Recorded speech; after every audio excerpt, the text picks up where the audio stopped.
McLaren e Mercedes levaram um trunfo menosprezado para Baku. Ferrari e Red Bull se destacam, mas pode ser só a ponta do iceberg. Notícias, análises e teorias do esporte a motor, de segunda a segunda, é só aqui no F1 Hoje. Os treinos livres do GP do Baku de Fórmula 1 nos mostraram um pouco do que as equipes serão capazes de fazer durante este fim de semana.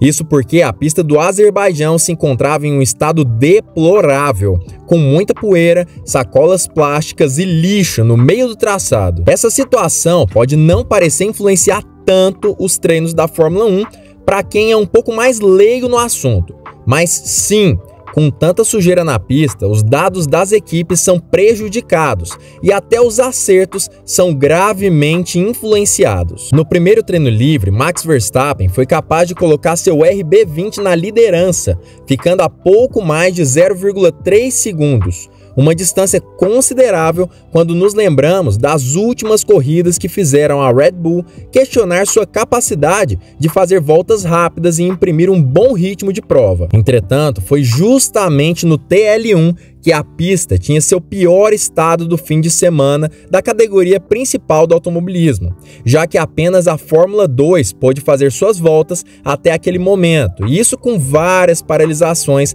para retirada de sujeira da pista, algo que também aconteceu na primeira sessão da Fórmula 1. O TL2, apesar de ainda contar com uma pista imunda, já tinha um traçado bem mais limpo do que antes e nos mostrou um resultado bem diferente do que foi exposto no primeiro treino, com Leclerc na liderança com um tempo igual ou quase igual o de Pérez, que era o segundo lugar, e Hamilton na terceira posição a menos de 0,1 segundo do tempo de Leclerc. Todos esses dados podem não parecer nada demais, mas quando analisamos em conjunto com informações que possuímos a respeito dos carros, das equipes e dos pilotos, conseguimos entender bem o que podemos esperar desse fim de semana. Quando vemos o setor 1 e 2 da Red Bull de Max Verstappen, tanto no treino livre 1 quanto no treino livre 2, algo é inquestionável. O piloto holandês é o carro mais veloz do setor 1 e 2, abrindo uma distância de mais de 0,8 segundos do segundo carro mais rápido da pista. O grande problema é quando chegamos ao setor 3, onde Verstappen perde quase toda a sua liderança, ficando a apenas 0,3 segundos do segundo lugar no TL1. Isso significa apenas uma coisa: a Red Bull está utilizando uma configuração de alta pressão aerodinâmica para que haja uma melhora considerável de aderência nos dois primeiros setores da pista, enquanto o último setor acaba sendo sacrificado. Essa situação é uma opção que todas as equipes têm de escolher, e tudo bem. O grande problema é quando nós sabemos que a Red Bull levou uma atualização radical em seu assoalho, que possui 3 modificações com o objetivo de aumentar o equilíbrio do RB20, deixando a frente do carro mais estável com relação à sua traseira, seja em curvas de alta ou de baixa. Mas, como já dissemos em vários vídeos, o assoalho dos carros do novo regulamento tem como objetivo gerar uma pressão aerodinâmica muito mais eficiente, ou seja, aumentaria a aderência, gerando muito menos arrasto aerodinâmico no carro. Dessa forma, conclui-se que provavelmente o novo assoalho da Red Bull não foi suficiente para deixar o carro equilibrado para o circuito de Baku, e por isso os engenheiros da equipe estão utilizando alta pressão aerodinâmica nas asas do RB20, para compensar a falta de aderência nos setores 1 e 2, o que é uma estratégia válida, mas não vencedora. Então, por que a equipe austríaca conseguiu fazer tempos tão bons nos treinos livres 1 e 2? Na verdade, quando temos uma pista tão suja e escorregadia como a de Baku nesse fim de semana, carros com alta pressão aerodinâmica reagem muito melhor nas partes sinuosas, já que existe falta de aderência entre os pneus e o asfalto, algo que será falado muito mais profundamente mais para frente no vídeo. Entretanto, o resultado do TL2 já nos mostra que com o aumento da aderência do asfalto, a tendência é que vejamos as equipes que estão utilizando menos pressão aerodinâmica pularem para frente quando a pista ficar mais emborrachada. E aí que entramos na questão: quais equipes estão utilizando um acerto que equilibra a aderência e a velocidade final nas retas? Vou dar uma dica.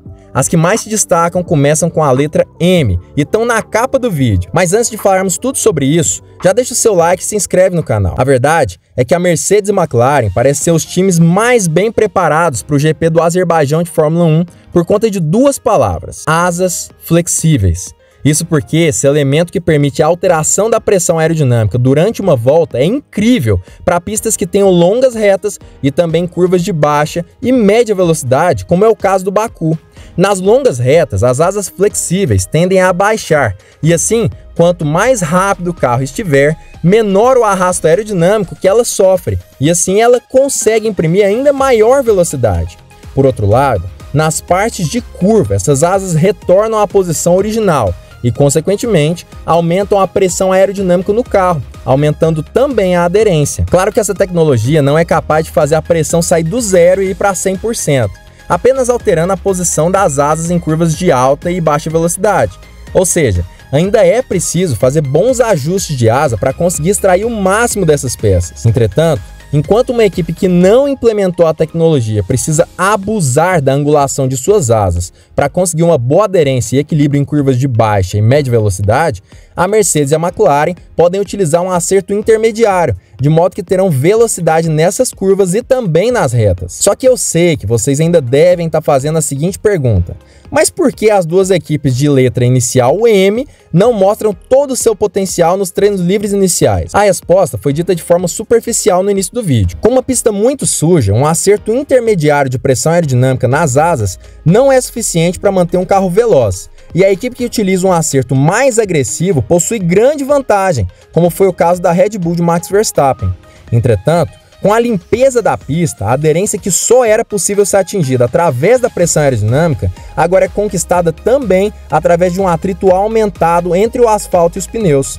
Ou seja, quanto mais emborrachada a pista, menos dependente os carros ficam da pressão aerodinâmica e, consequentemente, é possível diminuir o arrasto para aumentar a velocidade nas retas. E foi exatamente isso que vimos no Treino Livre 2. Podemos ver a Red Bull perdendo terreno quando comparado ao Treino Livre 1 e as Mercedes e McLaren mostrando um desempenho muito superior à primeira sessão, algo que deve ser ainda mais intensificado nos Treinos Livre 3 e qualificação, quando a pista estará ainda mais aderente. Claro que toda essa análise depende muito de como os carros estavam em questão de mapas de motor, quantidade de combustível e até se os pilotos realmente forçaram ao máximo o ritmo para conquistarem boas voltas de qualificação durante os treinos. Mas apesar da Red Bull parecer estar meio perdida para esse GP do Azerbaijão desse fim de semana, levando em consideração apenas essa análise, é importante lembrar que nós não temos todas as informações e desconhecemos boa parte das estratégias da equipe. E um fato precisa ser mencionado: os dois RB20 parecem estar melhores do que na Holanda e na Itália. Apenas acreditamos que essa melhoria não será suficiente para colocá-los no topo do pódio nesse fim de semana, algo que também foi mencionado pelo próprio consultor da equipe, Helmut Marko, que não acredita na capacidade do RB20 de chegar ao pódio, ou melhor, ele mesmo disse, se eles conseguirem um pódio, eles vão comemorar. Mas e você? Acha que Verstappen vai conseguir superar as expectativas e bater as duas equipes M e suas asas flexíveis? Conte aqui embaixo sua opinião sobre o assunto divulgado. E se você ainda não curtiu o vídeo e se inscreveu no canal, faça isso agora mesmo para não perder as últimas novidades do automobilismo todos os dias. E também não se esquece de comentar sobre o conteúdo em si, para que possamos melhorar cada vez mais nosso trabalho para vocês.